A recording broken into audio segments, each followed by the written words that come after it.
We're going to be doing something really exciting, or at least something that I find exciting. And truth be told, I am equally excited as I am nervous, which is quite a lot. So today we're going to be welding our MAP sensor bung onto our intake manifold. Now, to say that I am new to welding is an understatement. For all intents and purposes, this is going to be my first time. I did do some practice TIG welding exercises just to, you know, not do this as my legitimate first, but I mean, I have these two exercises worth of experience. So it's not much. I mean, that I think would be overselling it even. But we're gonna do it anyway. I'm hoping for some functional results. I'm not looking for something that is social media worthy. I just need it to work. I need it to seal and I need it to work. So that's what we're gonna hope for. Now to back up a little bit, some of you might be asking, well, the 1ATs already have a MAP sensor, so what are we doing here? And that is true. However, because they run on a mass airflow sensor, or at least factory ones do, the MAP sensor is located before the throttle body, so it is only utilized as boost reference and boost control effectively. So in order to move over to speed density using our intake air temperature and our MAP sensor, we need to relocate that MAP sensor to be able to also reference vacuum. So to do that, the best place to locate it is in the intake manifold. So that's gonna be the primary focus of today. And if we have some time, I will show you in my opinion, what is probably the coolest valve cover for the 1AT that I've ever seen. I've seen quite a few. Haven't seen one that looks this cool, again, in my opinion. But we'll talk a little bit more about that later. Let's get going a little bit more on how we're gonna get this welded and I guess see how that turns out. So before we make any attempt at sticking anything together, the very first thing we should do is clean this up. Prep the surface, also clean this with some acetone, clean all of this with acetone, but I'm also gonna grind down the area that I'm gonna weld this. Now originally, I was thinking about welding it right there, right in the front of the intake manifold. Intake air temperature sensor goes here. I wanna keep it as close to the throttle body as possible. However, this is radiused, and I was going to trim this down so it would make a little bit more contact there, so it would ground out a little better. But it turns out that it actually fits much nicer here. There's considerably less of a gap, so I don't have to use as much filler material to try to bridge that gap, or rather close that gap. I do plan on venting the hood, as I've mentioned in a previous episode, so having anything, you know, out of the way here would help, and then the sensor would stick out underneath the intake manifolds, which would be okay. So I think what I'm going to try to do is I'm going to try to make some marks here just to have a point of reference, and then we'll just prep the surface a little bit, grind down some of the roughness. It is already going to be challenging enough that we're going to be welding on cast. Like I said, I lack the experience, but experienced people have told me that cast is probably the worst to do. But here we are. So let's see if we can't make some marks. And I do want to be mindful too of being able to fit my torch in between here. So I think like right around here should be good. And it balances well, so that'll also really help out with what we're going to try to do here.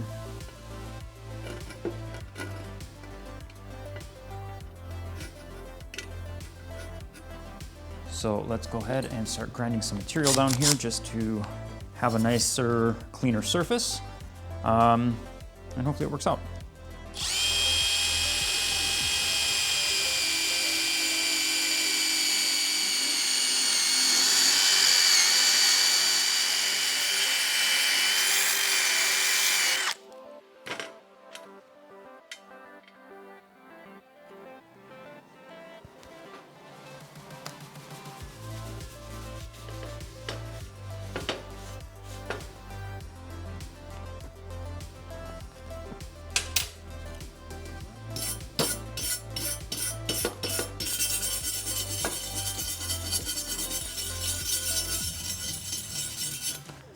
All right, so I think at this point, let's get the ground clamp clamped and let's fire up our welder.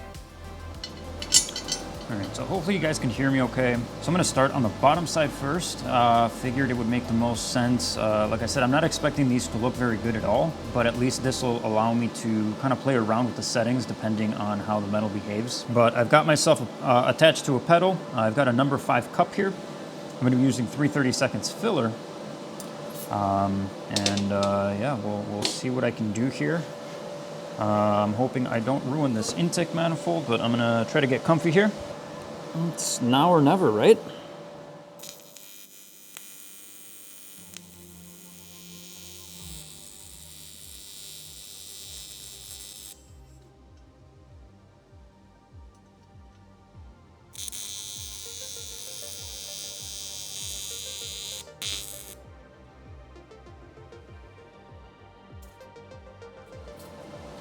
Just dipped my tungsten into the filler material. Let's get this cleaned up. Knock that piece out. I need to stop touching that with my glove.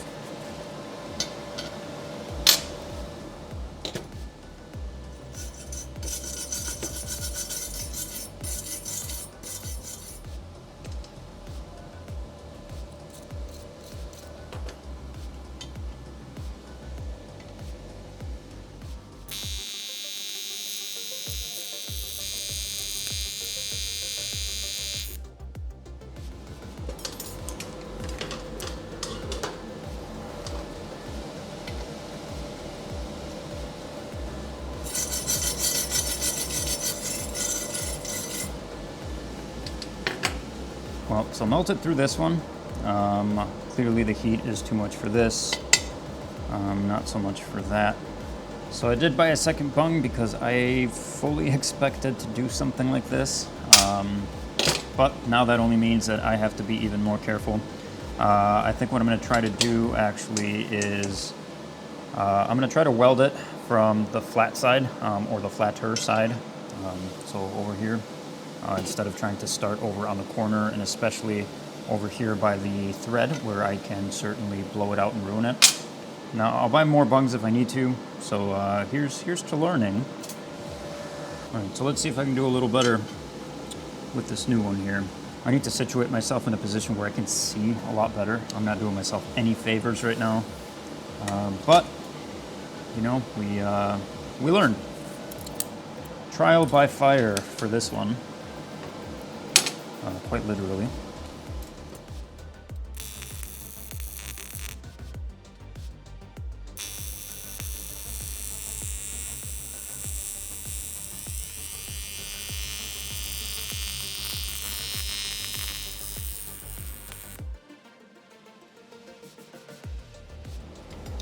All right, so that looks awful. I did blow out the fitting on the inside a little bit.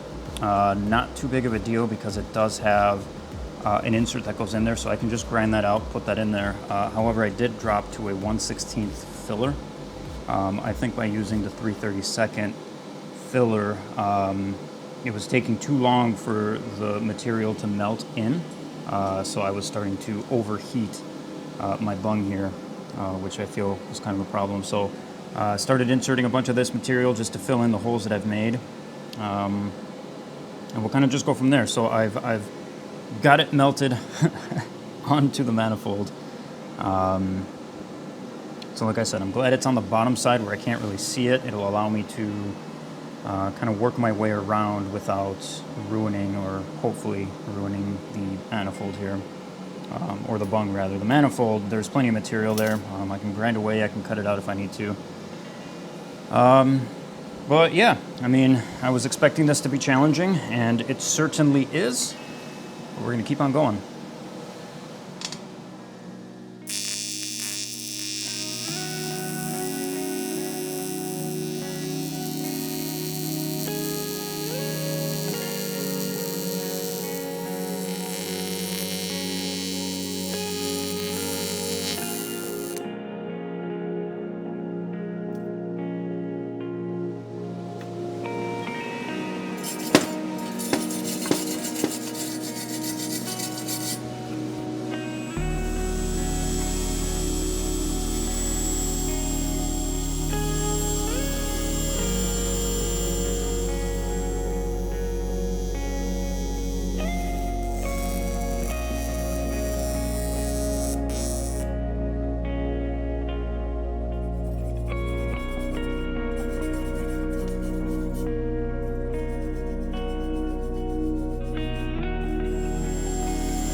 Well, I did it. To say that that was challenging is a massive, massive understatement. Now, obviously, I am lacking an incredible amount of experience, so that doesn't need to be said. But I'm really happy with the results. At the end of the day, you know, I can't be too upset. This is literally my third time welding. Now, I do need to address blowing out the side a little bit. I had originally blown out the first one and our second one there. I also blew out the side. Now, I did learn a few lessons in this one, obviously.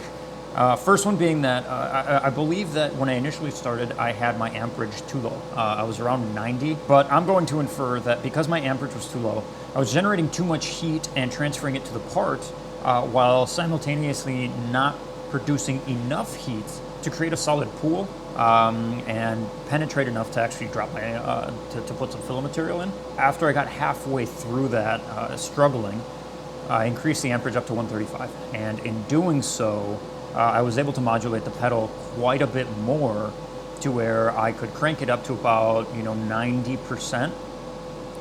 And I was able to create enough heat to very quickly create a pool between the bung and the casting, and to be able to drop my filler material. And then that way I could back up off of my pedal and I could, cool it down a little bit and not introduce so much heat and then just move down the line.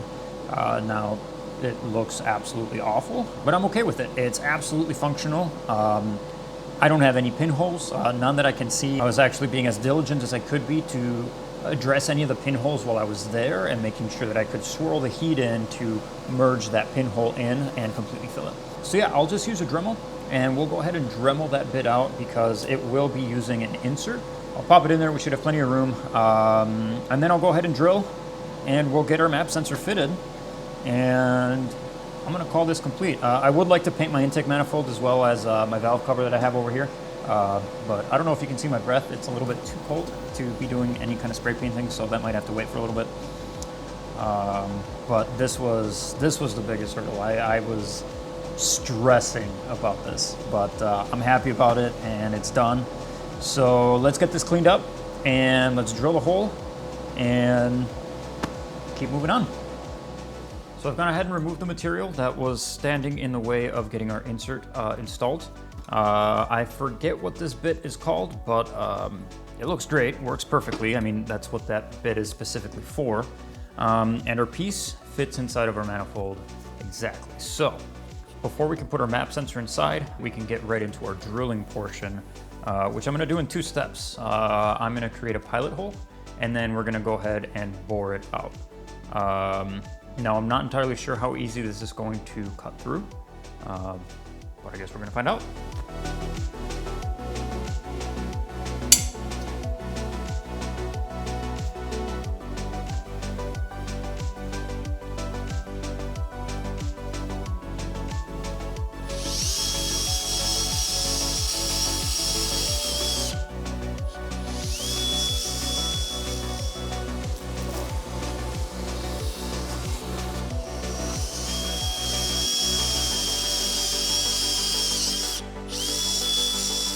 Well, I thought the 3/8 would make it, but it looks like I gotta bump up to a 1/2 inch. So.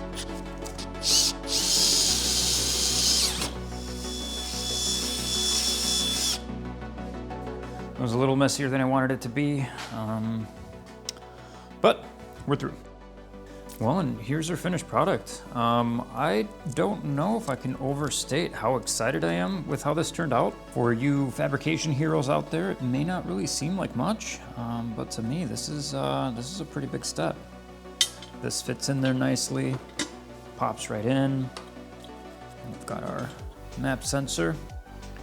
That pops right in just fine too, and then that's gonna be facing that way. And there are screws, which I can't really thread this way, but I already tested the threads. I didn't warp anything, which is excellent. And then I will be buying a 4-bar map sensor here. This one's a 3-bar, so we'll have to bump it up. But yeah, let's toss it on the engine and see how everything will kind of look.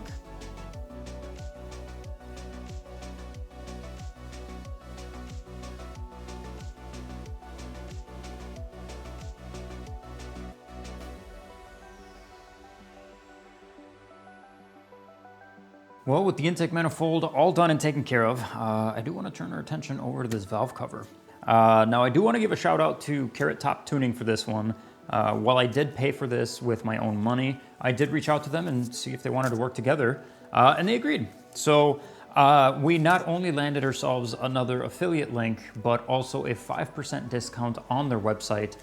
They are a parts distributor, and they've got things from VWs, Hondas. I mean, they've got a huge catalog of parts. 5% on any of the purchases that you make. And of course, using that affiliate link of mine, that will give me a kickback as well. So that is now a second option for you to support if you would like to do that.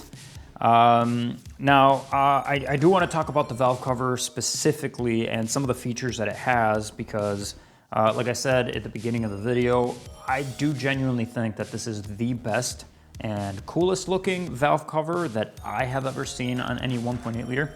First and foremost, this particular style valve cover is their cast aluminum one.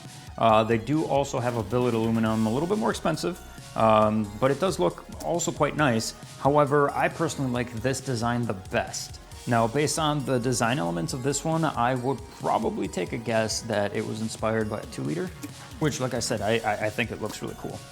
Now beyond that, we have a billet aluminum oil cap. It's got an O-ring on it, and it's very nicely made.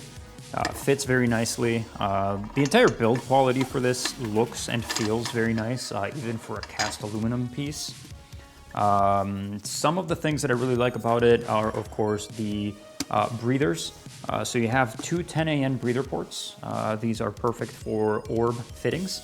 And then the best part, at least in my opinion, is that this is a raised valve cover. Now, what I mean by that is if you've got an OEM valve cover, if you want to run 2.0T or red top coil packs, you have to run a spacer, and you know, it's not that big of a deal necessarily, but it's just something else that you got to buy. Whereas with this one, I've got a 2.0T coil pack here, fits in there perfectly. You don't have to get spacers or anything like that, and it looks factory. Now, if you're at all familiar with my previous setup, you'll know that I don't actually run OEM coil packs. I instead run a custom ignition setup. And these also fit perfectly.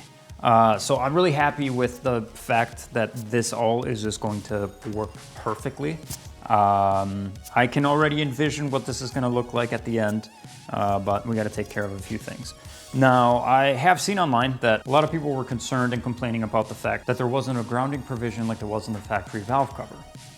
Now, that's a non-issue. You guys, it's a grounding point. It does not matter where it grounds to. Find a spot on the valve cover.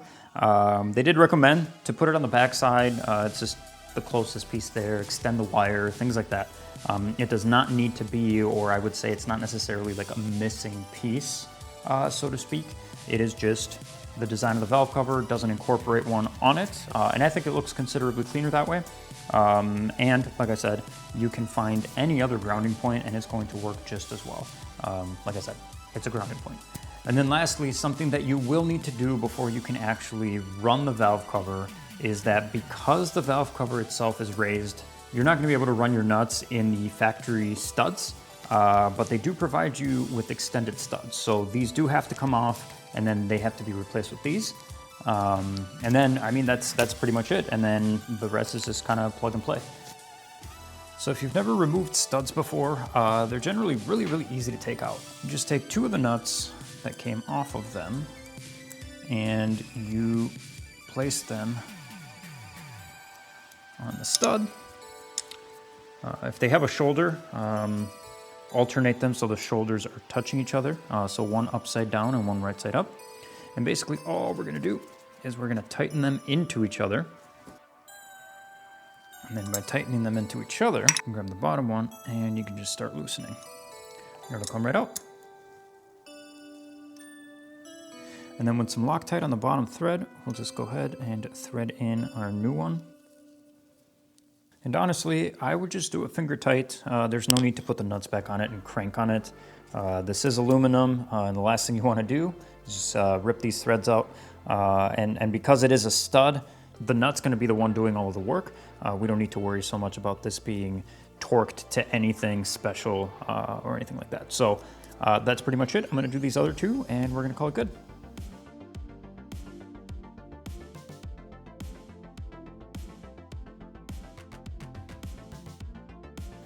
And that's it. It's that easy. Now the studs may not look like they stick out too far, but they do, more than the OEM ones, obviously.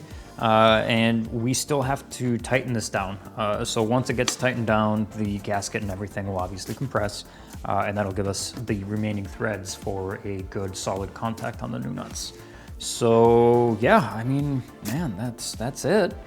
I think from here, all that we really have left, I mean, aside from like the tiny odds and ends, like the timing, or maybe a few hoses and stuff like that. I mean, I can do that with the engine in the engine bay. But I think the next piece is going to be doing a bunch of the wiring. Now I do want to figure out how to make that entertaining. I know that wiring isn't the most exciting stuff for a lot of people. But we'll see, you know, something we got to do. So, with that being said, though, I do want to truly thank every single one of you.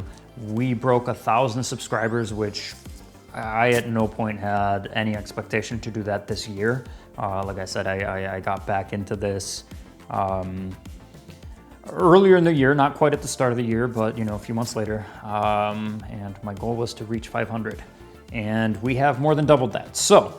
Honestly, a huge thank you guys. I'm glad that you guys are enjoying what I'm doing here, and I hope that, you know, you're getting stuff out of this too. You know, this is a two-way street. So let's keep on going. I'm really excited for, you know, the pace and the trajectory of everything.